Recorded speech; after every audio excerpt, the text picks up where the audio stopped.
Hey guys, what is up? Hello and welcome today to a Shaman PVP guide. Today we are going to be having a look at my kind of Shaman spec and setup in PvP from the video that we did earlier this week where we absolutely destroyed everyone, and that's been pretty consistent with this spec at the moment, and apparently Shamans might be getting buffed even more soon, which just adds to the reign of carnage that this spec is going to bring. So let's start off first with the spec.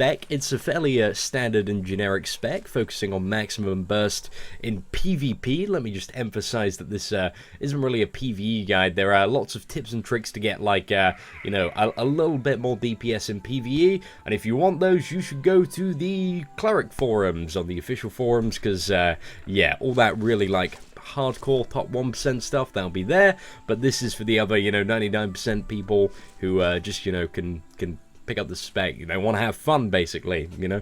That's what we're catering for today. So 61 Shaman, 10 Druid, 5 Inquisitor. Check out the spec here, and a link to it will be in the description. So your masteries, you want Soul Collector, which means that your Ekkehard's Grasp, which is kind of like your standard spam range attack when you're out of melee, will give you Frostbite, which is something that we're going to talk about in a little bit. Basically, Frostbite gives your next physical attack 30% more damage, so that's pretty good to have up.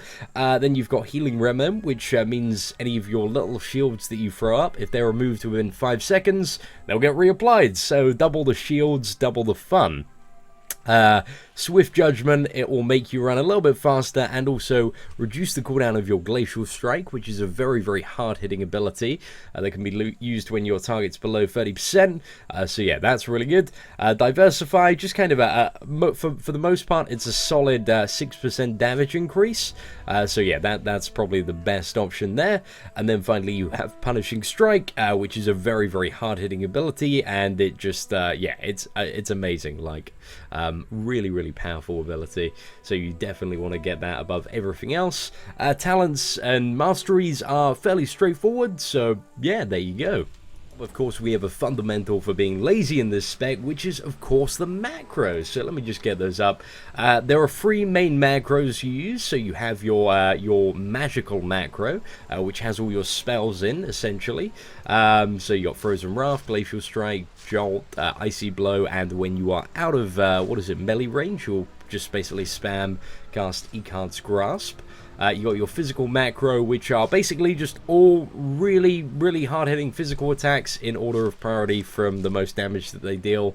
And then you've got your burst macro, which casts Rage of the North, which basically gives you 100% crit chance, like 10 stacks, and every time you crit, you go down 10%. And then also Deep Freeze, which freezes and stuns enemies near you and causes them to take 50% additional damage. So you often, especially in PvP, you want to bundle it together, so you freeze somebody, and then you just go in with like a massive crit that, you know, is guaranteed to crit and deals 50% more damage. So yeah, that's kind of how the burst macro works, but you have to like quickly double tap it. So I've got it on the key just next to 1 on my keyboard. Go on to talk quickly about the buffs that you have. You have Furious Assault, Heart of the Frozen Sea, Armor of Devotion, Glory of the Chosen, and then you have these 2 different buffs called Vengeance of the Primal North and Vengeance of the Winter Storm. For PvP, you're pretty much always going to be using Vengeance of the Winter Storm. That's your single target one, and the Vengeance of the Primal North is AoE. But if you are cleaving in PvP as Shaman, you're probably doing it wrong. If you want to AoE in PvP, just go Kabbalist, and we have a guide for that somewhere on the channel, so yeah, have a look that up. But yeah, Shaman is not really that great for AoE in PvP, but it is amazing for single target, hard-hitting burst. Next up, we are going to talk about the kind of fundamental ideas and gameplay behind playing a Shaman. So you have 2 types of attacks. You have your magical attacks and you have your physical attacks. Whenever you use a magical attack, just on here, you get a buff called Frostbite, which increases the damage done on your next physical attack by 30%. So you basically want to go magical, physical, magical, physical, magical, physical, and that's kind of the core element to Shaman. You know, you use magic attacks to make your physical ones hit a lot harder. Yeah, core gameplay lesson there.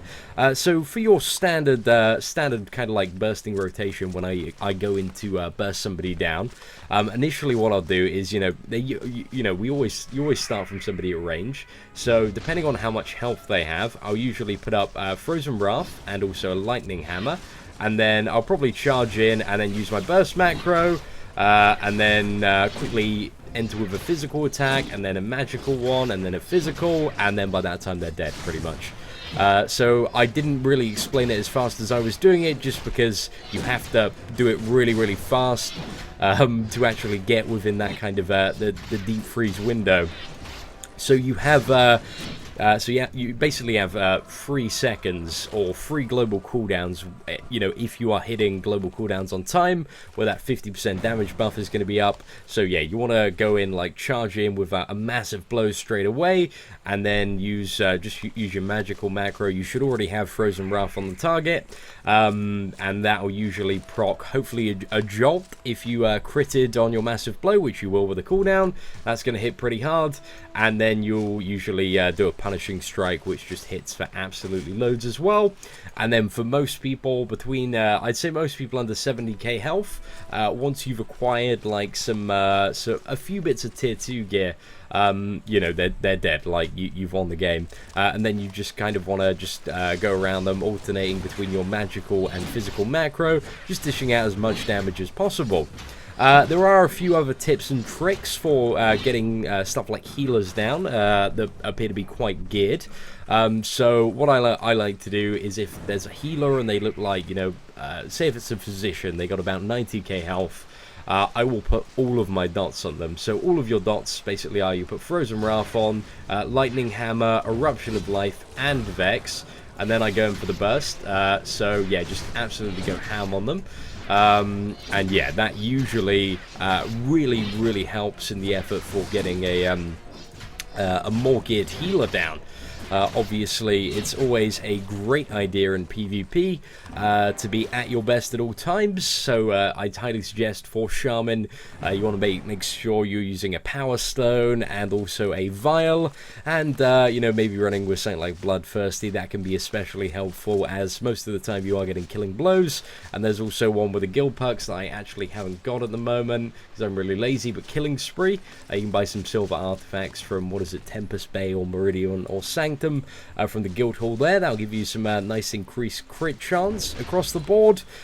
Stuff like insoles are really good for Shaman, because you're going to be running around trying to keep up with people as much as possible. So yeah, buying insoles, let me just open my bags, can be really helpful. 13% additional run speed is just great for chasing down stuff like rangers, pyromancers, and just getting them down as quickly as possible. Basically, the goal in Shaman really is to kill people before they kill you, and yeah, that's pretty much the main philosophy of the spec. You'll also notice I just have tons of like little consumables, a lot of planar attunement stuff on my bar. Also, health potions are really they're always good, you know, for having that additional like backup. Like suddenly I need a 20k heal, that can really like determine the outcome of especially a lot of like 1v1 or 1v2 battles. So yeah, that's very awesome. But yeah, apart from that, guys, I hope you've kind of enjoyed this this really rough explanation of how Shaman works.